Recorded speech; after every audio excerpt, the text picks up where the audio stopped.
Muito bom dia, jovens. Uma satisfação mais uma vez estar com vocês. Hoje nós vamos tratar das causas da Segunda Guerra Mundial. Nós já falamos no primeiro momento do que nós tivemos como participação, alguns números dessa Segunda Guerra Mundial, e agora vamos estudar um pouco as causas, o que levou as nações a produzirem esse espetáculo macabro de destruição e de morte, chegando a quase 80 milhões de pessoas que morreram nesse conflito.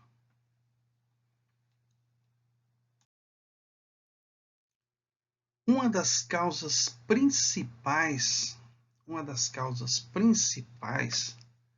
foi o chamado Tratado de Versalhes, que aconteceu lá em 28 de junho de 1919, pondo fim à Grande Guerra. Veja que não existia naquele momento ainda a expressão Primeira Guerra Mundial. Falava-se da Grande Guerra. Esse tratado foi uma tremenda de uma imposição aos alemães. Ali no centro nós temos uma imagem dos representantes do Reino Unido, na Grã-Bretanha, Great Britain, da França, da Itália, que assinaram esse termo de fim e impuseram muitas perdas ou um fardo terrível para os alemães. Isso não resolveu o problema da Primeira Guerra Mundial. Muitas pessoas, muitos historiadores falam que a Segunda Guerra Mundial é uma continuidade da Primeira, na verdade. Não ficou resolvido. Os termos que foram impostos à Alemanha foram ditos como impositivos e não negociados. Detonaram, por assim dizer, com a imagem da Alemanha, colocando-os como os únicos responsáveis por esse primeiro conflito global que nós tivemos lá nos idos de 1917. Consequências do Tratado de Versalhes. Hitler defendia o nacionalismo, a ideia que os arianos eram uma raça superior e as demais raças deveriam ser submetidas a eles ou eliminadas, especialmente os judeus, que eram considerados culpados de todos os males existentes no mundo. Isto gerou o chamado Holocausto, que nós já tivemos oportunidade de tratar em outro momento, que foi o assassinato em escala industrial de judeus. Mas só judeus? Não foram apenas só os judeus. Foram também negros, foram prostitutas, foram homossexuais, foram ciganos e principalmente comunistas. Então, vejam só, não se admitia naquele momento da história uma reflexão com base, ou a participação política com base em interesses que fossem divergentes àqueles dos nazistas. Então a coisa foi muito violenta. Aqui eu estou colocando algumas imagens que representam essa coisa do Holocausto, sobretudo as crianças que a gente está vendo aqui nas imagens. Então, a primeira consequência foi justamente fortalecer fortalecer o nacionalismo defendido por Adolf Hitler.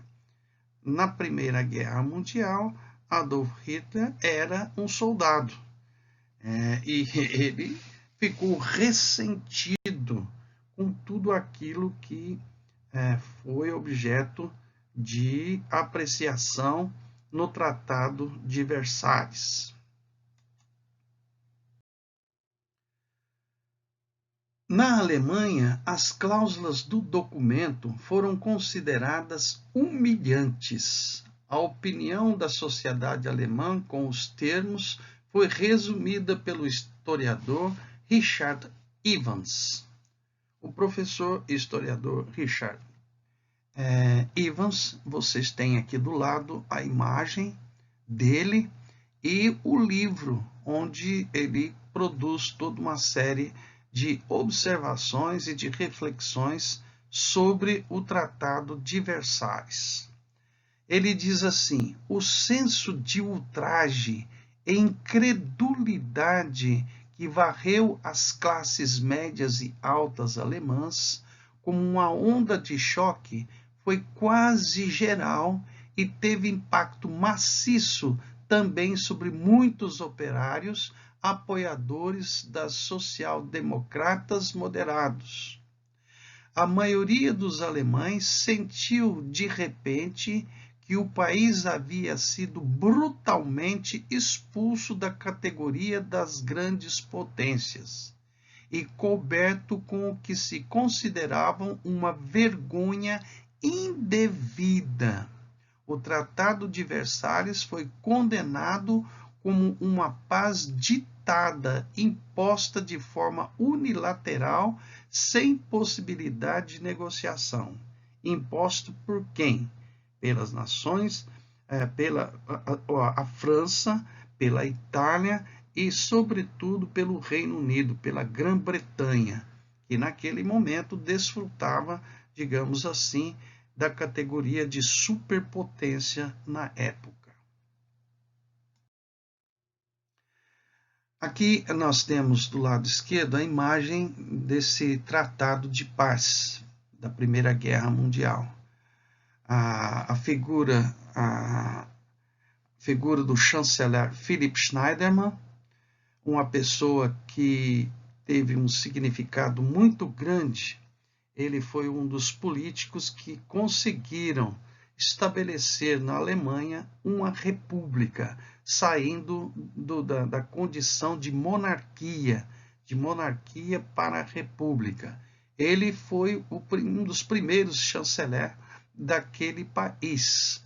Ele renunciou o cargo de chanceler por vergonha. Ele não assinou esse tratado de paz. Criaram uma comissão que participou, que foi lá em Versalhes. Aí embaixo vocês estão vendo a imagem da Galeria dos Espelhos. O Palácio de Versalhes fica nas proximidades de Paris, onde os representantes da França, da Grã-Bretanha e da Itália impuseram as condições de paz pelo Tratado de Versalhes. O principal termo do tratado foi o artigo 231, o qual estipulava que a Alemanha e seus aliados eram os únicos responsáveis pelo conflito e por todas as perdas e prejuízos que esse causou. Já o artigo 232 estipulava que a Alemanha teria de comprometer-se a reparar todos os prejuízos causados na guerra, embora franceses e britânicos reconhecessem que os alemães não tinham recursos suficientes para tal. Eu pesquisei as caricaturas, os cartoons da época, e eu consegui resgatar alguns deles que são tremendamente significativos. Aqui vocês têm um militar, representante dessas três nações, França, Reino Unido e Itália, impondo os termos do Tratado de Paz.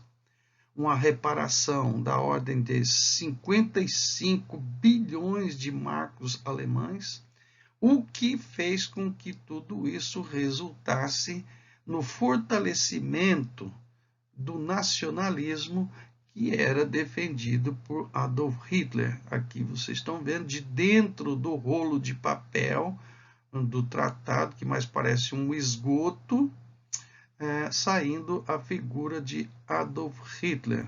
Quer dizer, Adolf Hitler, ele não chegou ao poder sozinho.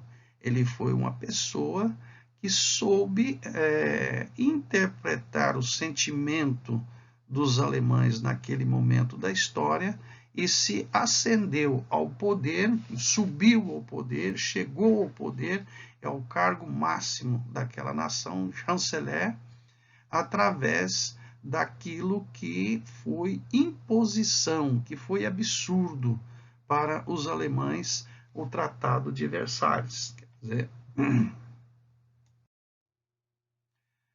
as principais punições desse Tratado de Versalhes: devolver a Alsácia e Lorena para os franceses. Essa região havia sido tomada pela Alemanha ao final da Guerra Franco-Prussiana. Aqui vocês estão vendo no mapa essa região que foi devolvida para a França. A Alemanha sofreu punições territoriais severas no Tratado de Versalhes. Como resultado, o país perdeu 13% de todo o seu território e 10% de sua população. Isso também é informação do livro lá do professor Evans. Outras regiões também foram devolvidas, como essa região de Aachen, e que fez com que se chamasse lá o corredor polonês. A região de Sarre tornou-se domínio internacional e sua zona carbonífera passou a ser dominada pelos franceses. Foi criado um corredor polonês que separava a Alemanha da Prússia Oriental. Danzig tornou-se uma cidade livre controlada pela Liga das Nações. Memel foi entregue à Lituânia, Schleswig foi entregue à Dinamarca. Veja que esses países entraram no conflito da Primeira Grande Guerra.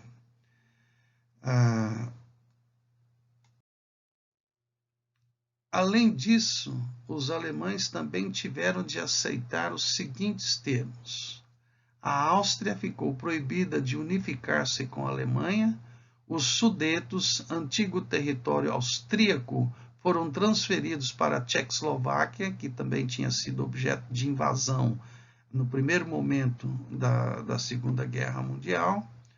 Os alemães perderam todos os seus domínios coloniais. Se os alemães tinham domínio sobre a África do Sul, esse domínio passou a ser da Grã-Bretanha. Essa charge ela é bastante irônica, mostra uma Alemanha toda fragilizada, toda quebrada, toda arrebentada, e mais aquilo que as imposições do Tratado de Versalhes. Punições militares. Além das punições territoriais, britânicos e principalmente franceses procuraram neutralizar a força militar da Alemanha de forma a equilibrar a balança de força na Europa Ocidental e evitar que um novo conflito acontecesse.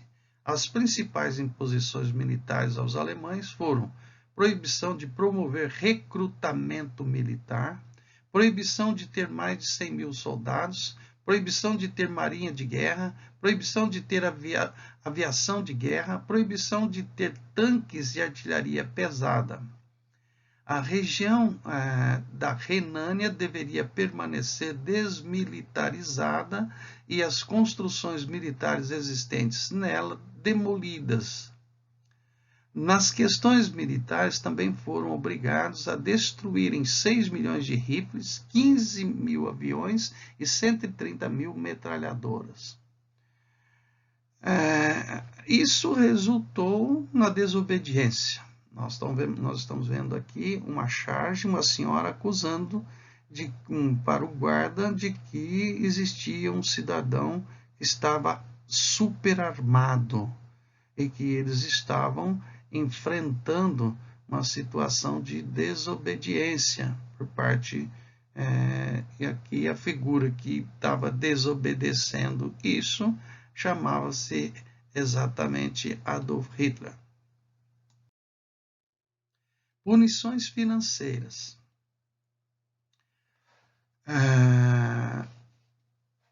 Um dos termos mais controversos do Tratado de Versalhes foi a indenização de guerra cobrada dos alemães.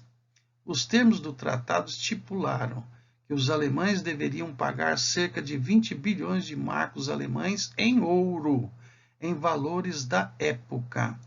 Esse valor deveria ser pago até abril de 1921, mas tempos depois, franceses e britânicos passaram a exigir mais de 200 bilhões de marcos em ouro. A última parcela da indenização referente à Primeira Guerra Mundial foi paga pela Alemanha em 2010. Em questões econômicas e financeiras, os alemães tiveram de ceder 2 milhões de toneladas de navios mercantes, 5 mil locomotivas, 136 mil vagões, 24 milhões de toneladas de carvão. As charges que eu coloquei aqui para ilustrar essas punições de natureza financeira são significativas, sobretudo essa central aqui, que mostra claramente a indignação daquele povo e de que o fardo colocado sobre os ombros dessas pessoas era um fardo demasiadamente pesado. Aqui a gente tem um gigante, um saco gigante em cima esmagando uma pessoa, e faz dívida de guerra. Quer dizer, durante muitos anos, os alemães estiveram submetidos a essa situação de pagamento de dívida. Um outro também, o cavalo não consegue puxar a carroça, quer dizer, os alemães não conseguiriam pagar essa dívida. E, portanto, qual foi a consequência de tudo isso? A gente está vendo aqui na charge embaixo a figura de Adolf Hitler e um monte de soldados com as mãos cheias de sangue. Foi o que resultou desse tratado que recebeu o nome de Tratado de Versalhes, por conta da localização, que foi assinado e imposto pelos representantes do Reino Unido, da França e da Itália aos alemães.